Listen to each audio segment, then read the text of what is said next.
All right, we're on hive check number 2 now. This is the original. When I lost all 50 hives, this is the original hive that didn't die. The rest of them died except for this one. I'm excited about this one. Yeah, I'm one of them. yeah, me too. I think I asked you about this hive. I know I asked Leonard about it. Got a little weight to it? Just a little. I might not be able to get the second side. That's okay. We'll just double it. That's a 90-pound hive. Is it? Yeah, you're at winter weight already. In there. Yeah, if they last year I was at winter weight on some of them. They actually lost weight in the fall instead of gaining. Oh, well, sometimes they just kind of run out of food sources. I've had hives gain weight over winter, which means they found somebody to rob. That's a Soda cans. Yeah, well, it could be. Well, I mean, they gain like 10 pounds. That's pretty up there. All right. Yeah, I probably need to. That's probably one I need to get another super on. I ain't marked it.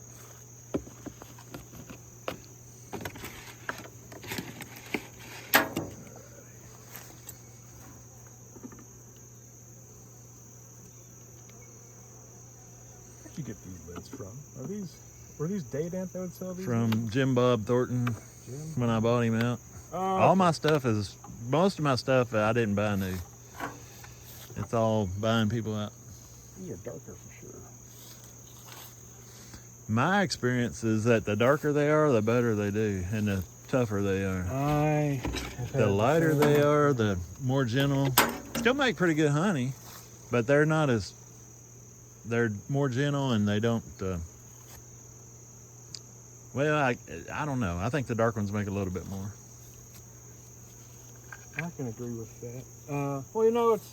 Well, I can say for sure is they're more likely to be alive next year. Yeah, they definitely last better in the wintertime. That's definitely my point of view. Is they're more likely to be here next year, and I've got to invest in them. Yeah. That's a 4.5.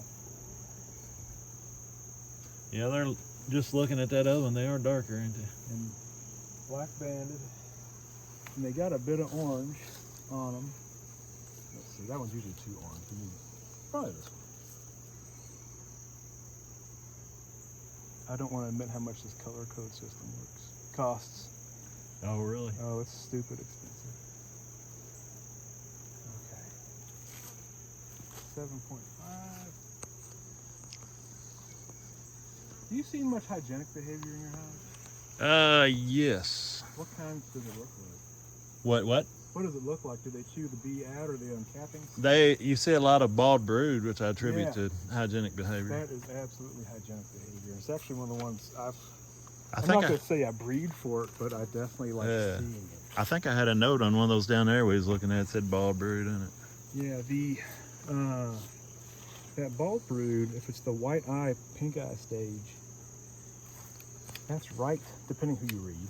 That's got moisture in the top of it too. A little bit of water stayed in that little plastic lid. That didn't have a spacer on it, did it? No, it doesn't. That's why. Mine a little flat. Need to get the spacer back in there. Got plenty of propolis. Yes, plenty of propolis. Depending who you read, that's when the male mite emerges under the capping with the founder's mite. Yeah. And I think there must be some sort of trigger or signal that's occurring concurrent with that, because if they uncap it and they dry that mite out to the point he dies, that male mite, the daughter mites can't mate. They're sterile, and it stops the whole reproductive cycle of the mite. And they're not cannibalizing out the bee and causing whatever disease spread issues you might have with that. That is a great example of riveting. This is what we call riveting, is when it kind of just pulls apart like taffy. Yeah. And that's something you just don't see in most managed stocks. Yeah. They're all pretty uniform in color. Yeah, you don't really, not a lot of difference in them. No, which is fine. Oh, let's park that right there. This hive's gonna be full, I'm sure. Yeah. So, we'll just go right here in the middle. Is that 10 frames? Uh-huh. It is. Yeah, all the big ones are 10, the shallows are 9. Okay, and you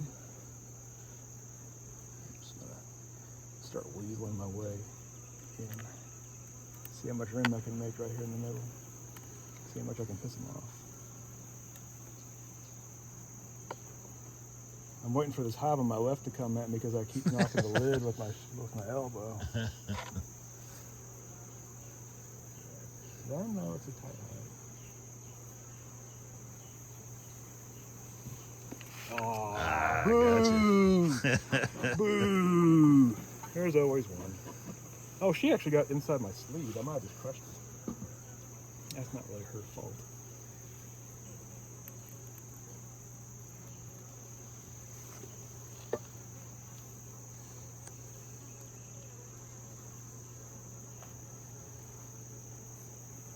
Humming. All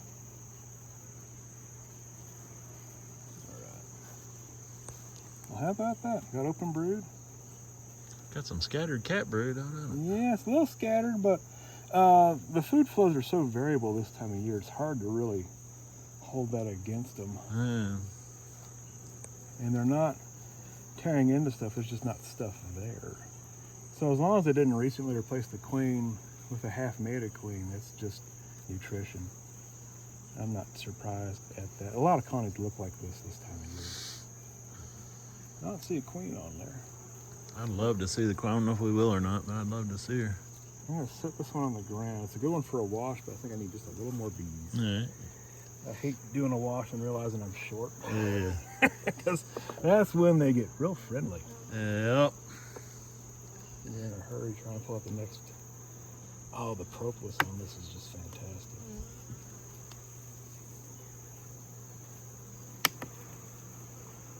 Well, the downside is it keeps cracking and popping. Makes it tough to inspect them now. It makes it hard to sneak in. Oh, gracious. Oh, this is a honey frame. Already. On this side, it's a honey frame. That's some scatterbird. That might be, if that old queen is still in there, it could be because she's old and they haven't replaced her. Well, it could be. I really think it's probably just nutrition. It's like there's no brood on this frame besides the cap stuff. And if the food stops for just 48 hours on a real conservative hive, like these probably are because they're survivors, they will cannibalize the brood. They do not give quarter. I'll pull one frame from the other side because it'd be a bit better for the mite wash. Yeah, there should be more brood on that next frame this way. I'll try to spear in there and get stung again. I've got another theory. I'll see what you think about. All right. Everybody always judges their queen quality by their brood pattern. Yes. I don't know that I've ever seen a brood pattern of eggs or larvae that was missing, that had holes in it. Everybody judges the queen by that, but if you look at eggs and larvae, every cell is filled. Yeah. There's a problem with those bees. You could be judging your queen by the health of the queen or the health of the bees she puts out, but they're cannibalizing it or doing something to it, because when you look at an egg pattern or a larva pattern, it's solid. Yes. Well, on day 3, when the eggs eclose, I'm going to use this one for the wash. It doesn't have much brood on it, but it's between frames that do, and I think it's good enough. Oh, there's brood on this side. It's just all capped. I'm really just making sure we have enough bees for the wash. Yeah, I got you. I feel good about this one. Just making sure it's not a queen before we take her for a swim. I see some dark honey pouring out at the bottom. See it dark? Sure is. Super dark.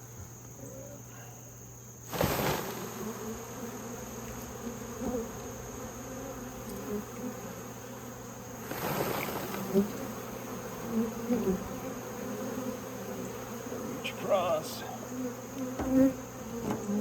Yeah.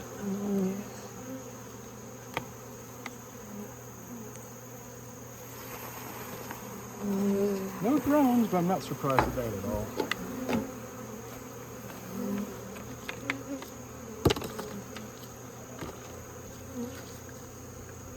And we'll let them settle down, then we'll put the hive back together. Actually, this next frame is one we're looking at. Because you were talking about the brood and being spotty. Like one of the things I tell people is always judge the queen on her best patch. If she lays out one spot that's perfect, she's capable of that elsewhere. Yeah.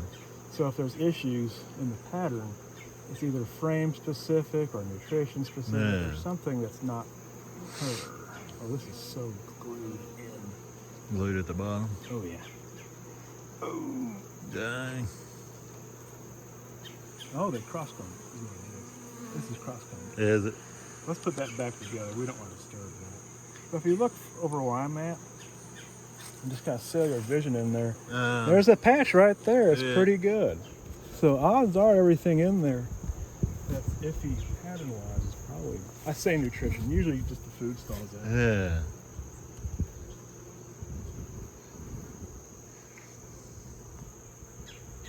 Got some bees emerging. Oh, I need to do a breath test. I'll use that lid for this. That'd be easiest.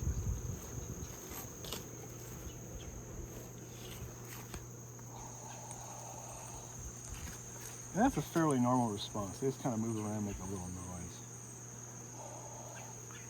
Yeah, that other one was completely different. Yeah, that other one was a lot more. Like that, we're out. Yeah, we don't care for this. They didn't come off the frame at me. Really, that's fine. Okay, I'll go through my list and make sure I didn't forget anything before we button it back up. We saw no drones. That is definitely a ribboning propolis. There was no disease. Average response to the breath test. Cat pattern was fine with the sun. And that leaves just the alcohol wash, which we're halfway through. So I'll get the hive closed back up. Probably should finish the wash, make sure we don't need to put the product in here. So is this looking pretty typical as to what you've been seeing? I don't know how many you've inspected so far. I was doing the math, how many we've pulled samples out of. And I printed off 20 sheets, and I'm on my last 3 here. Oh, really? So we've done a number. They're pretty healthy and big, which is great. Because like you're not feeding, right? No, I haven't fed the you're first. Not feeding. You treated. Reality is most people have treated by now, and we're not getting exactly untreated mite numbers. But they're doing fine, really. The brood's a little light, but that's just blaming that on the food flows. And there might be great brood frames in there still. Yeah. It's just not vital. And no disease, which is the other big thing right now. Because when you find disease, it's late in the year. Usually you're in trouble.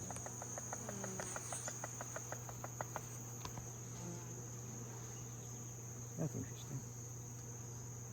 Okay, there's some interesting things to see here. Interesting good or interesting bad? Interesting okay. It has a number of mites in here. Like we got 1, 2, 3, 4, 5. That's under 2%, so it's technically below treatment threshold. But one of the things that sticks out, you see how dark that one is? Yeah. And see how this one's much lighter? Oh, yeah. That's an immature mite. Okay. Which means the way you get immature mites is you have the bees do hygienic behavior that pulls the mites out of the caps early. Yeah. So that mite would never be productive. She's not a reproductive mite. She's just going to die. Huh. So effectively, we only had 4 in here. So Well, that's a good thing. that's I would great. think. That's a great. Yeah. And you know, usually if you have the mites controlled, usually everything else shakes out fine. There's actually a great brood on that frame. I didn't really realize. Oh, wow. You just have to There's get the a lot light of brood. just perfect to see Yeah. in there. I think I can actually see some of that. Yeah, quite possibly. Cool. And none of it's diseased. I've seen a lot of EFB this year. You gotta look for that kind of large, it did go like this. You gotta look for that kind of large looking larva, and they just start to curl up on themselves. Yeah. And I've seen about 20 cases of it this year. Oh, really? Which is about double what I saw last year, which is about double what I saw the year before that. Yeah. There's just a lot of it. Which way was this one? It's probably this way. I think so. I think that unpulled part was on this side. Yeah. 'Cause I didn't see it till it was already out, and that puts the brood against brood, which is what we'd expect. You want me to shove the frames together? This hive's pretty tight, really. I try to keep a space on the outside Yeah. because they propolis it up so much. There wasn't a space on the outside when I started. See if we can leave this one. I have my dad. It might not move. See if the box comes apart first. It might. Sometimes they do. If you can't, don't worry about it. Try to get a better way to hold it. There it goes. I see a lot of people that don't know they can use these hive tools in this orientation. Yeah. It's got a lot more leverage than Oh, yeah. a lot more leverage. And this is where I knock the side off the hive. I haven't had that happen yet. They've all held up pretty good. I think because of the glue more than anything. You want to shim this while we're here? Yes. Let's see.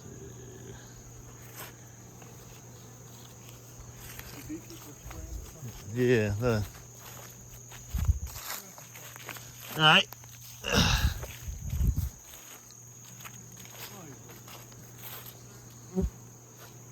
How big of a shim you want? 1/4 inch. Yeah, that's fine.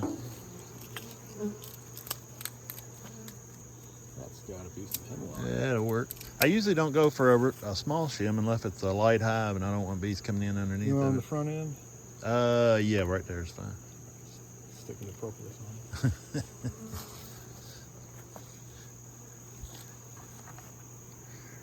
This way. So you can read your notes.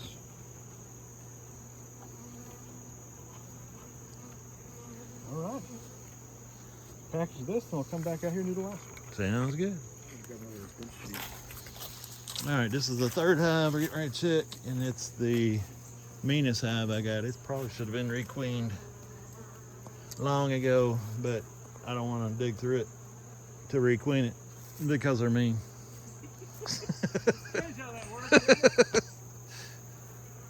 Don't understand how that works. And it's full of bees. It's packed full of bees too. Just like this hive over here, we checked, it was packed full of bees. You get stings sometimes because the hive's mean, and sometimes just because there's 60,000 bees in that hive and there's 30,000 in another. The 30,000 is going to seem a lot nicer than the 60,000. Sure, especially if they're in the same box, or same size box. So we'll see how this one works out. That's fully extended, that's fully extended. I'm already just gonna do that.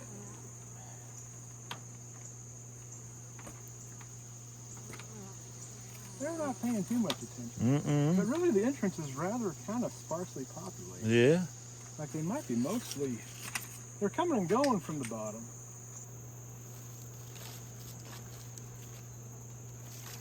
But yeah, they're really not paying any attention to me, which is nice. Which they might be meaner than my other hives, but maybe they're not that mean. I don't know. Comparatively, they might not be. Yeah. We'll find out if I get lit up here. I'm wearing gloves because of concerns about this one. I'm gonna weigh them first. If I don't, I'll forget, and then I'll.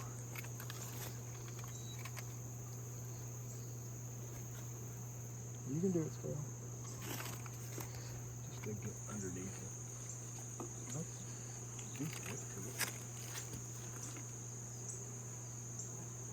47. I like that other one, ain't it? Yeah. So what's full? What's the full weight on a hive like this, you think? Geez, it's like full would be cruising at 200 pounds. So you, on one side would be 100? This hive is, did I say 47? Yep. And this side's 44, so that's 91 pounds. And the reality is like a single deep of honey is about 90 pounds. Yeah. So technically 180? it could be 180 plus, So if it was- your, plus your bottom. So if it was full of honey and no brood, it'd be 180. Yeah. Yeah. But the reality is, you know, brood doesn't weigh much, bees don't weigh much. Yeah. And like this thing, if it was totally empty, would be about 55 pounds. Yeah. So there's a good 40 pounds of honey in here. Yeah. The old Kentucky guide said 70 pounds of honey a winter. You really don't need near that much, assuming you're not running constantly brooded Italian bees. Al Landon was the Kentuckiana president when I started. Yeah. And he always talked about heft weights and all that. And he come with a hive. We went out and we went out to his yard a lot. He had bee poop on the inside of his van windows. I thought, that's a real beekeeper right there. Real beekeeper. He got bee poop on the inside of his windows. But he pulled out a hive, and it was pollen bound, and it was heavy because it was full of pollen. Pollen is heavy. It was actually full of pollen. Well, like I've seen. So he said, be careful on your weight, because make sure you're weighing honey, because sometimes there's a lot of pollen in there. Well, like rust. Rust comes to mind, and it's not rust as we know it. Rust. It's rust. There's a fungal infection plants can get, and they call it rust. Yeah. And it makes this orange powdery stuff, and the field bees can't actually discern what is and isn't pollen. They just go, oh, it's powdery. Feels right. Feels right. So this must be food, and they'll bring it home, they throw it in the frames, and it just sits there forever. It doesn't go away. It just sits there forever. /6. They're darker colors, straight black. Some of them are a little, like that one there doesn't have much orange to her. That one there does. Yeah. So that's just kind of one of those. A little bit different on this one. And I say it's almost a brown, a very, very light but dark, light color density, dark overall appearance. Let's see, this one has an entry along those lines. I might not be able to eyeball that. That's the wrong color. I think these orange ones labeled. The worst thing I hate about this trailer setup is that you have to inspect the hive from the front of it, and they end up backing up behind you. Well, you know, some people, that's how they do them. All right, the orange band is 7.5 wide on 5 sides. This is actually a soil grading system. Oh, we had the realization it's the same color palette. So that's well. It works fine for bees. There's some of the dark ones right there. They're somewhat color muted.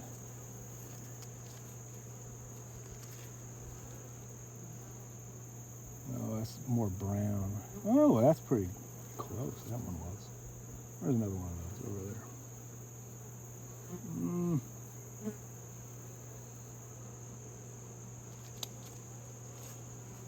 Let's see, 2.5.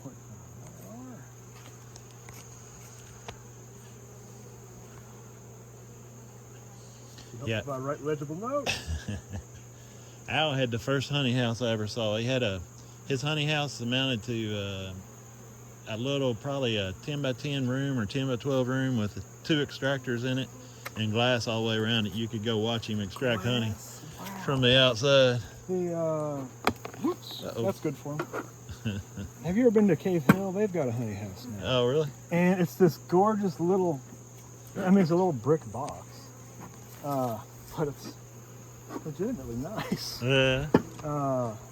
It has windows. Like my honey house is my basement. Yeah. Well, mine has been, like I say, I've 24 years, and I just this year got a honey house. So. That's where everyone starts, is in their basement. Yeah, the basement or the garage. Last year I cleaned out the garage. And you have to clean out a spot. It took forever, and then wash all your buckets in the water. Take them up to the water hose and wash them out. And make sure you keep that building bee tight, because if you don't, they're gonna find a way. Oh yeah.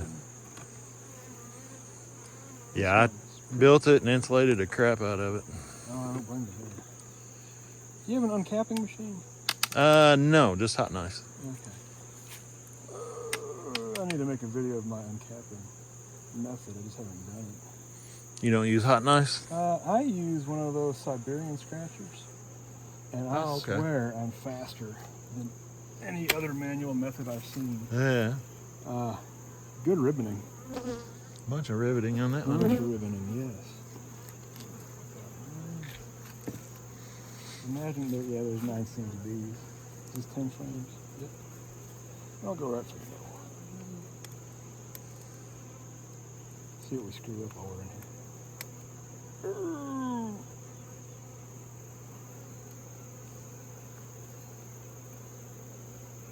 So far, so good. Yeah, So far, I could have been gloveless. Always subject to change. Usually at violent moments.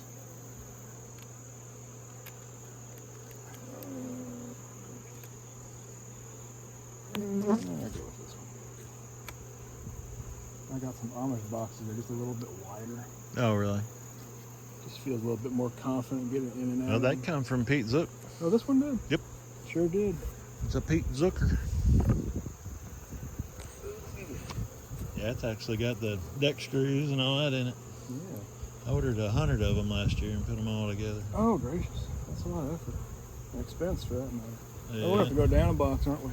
Full of honey in that one. Yeah, which makes sense. I'm gonna peer and make sure we don't have breeding on one of the sides. Nope, we gotta go down. That's fine. We haven't gotten to the bottom box yet. Be the first one. First one. I can't wait to get down the bottom box of this one. Yeah, that's when they'll pour out. Of course, it's this one we're getting deep into. Got some great propolis in here, as you can probably hear. It's funny doing this for 24 years. All the stuff that's comes and goes and come changes. in as went out and come back in, because we would do this as a club, and this is a terrible hive. It's got all kind of propolis. In it. Yeah, it's propolis. Who wants these shitty Yeah, bees? do not use these genetics. It's got too much propolis. And now it's like, Yeah, it's yeah, this is awesome. It's got propolis. That's a great way to push the bees out right there. Yeah, They behave so far. yeah. Let's see if that changes. I have a gift at pissing hives off. Oh, Ooh, that's still got a apivar strips in the bottom of you're it. shooting me. Missed that. Can't imagine why you're in a hurry with this one. Yeah, I don't think I want to pull that top off. They're getting a little bumpy. There they go.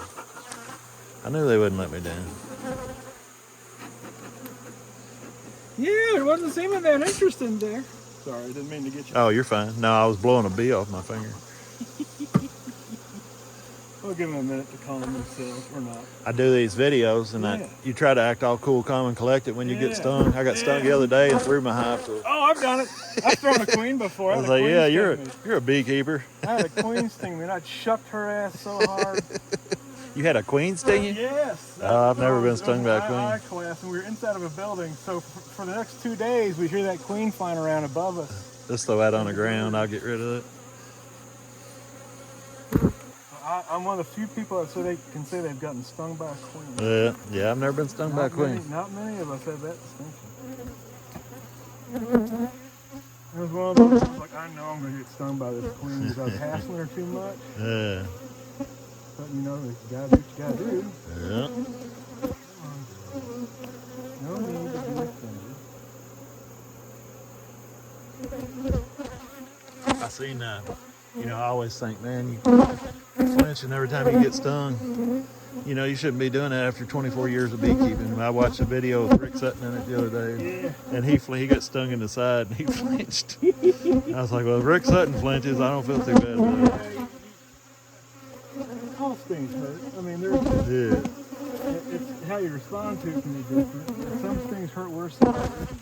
The first stings of the year hurt the most. Oh, yeah. Got some decent brood on there. They don't like his phone, though. You hear how loud they got with that. Brood's okay.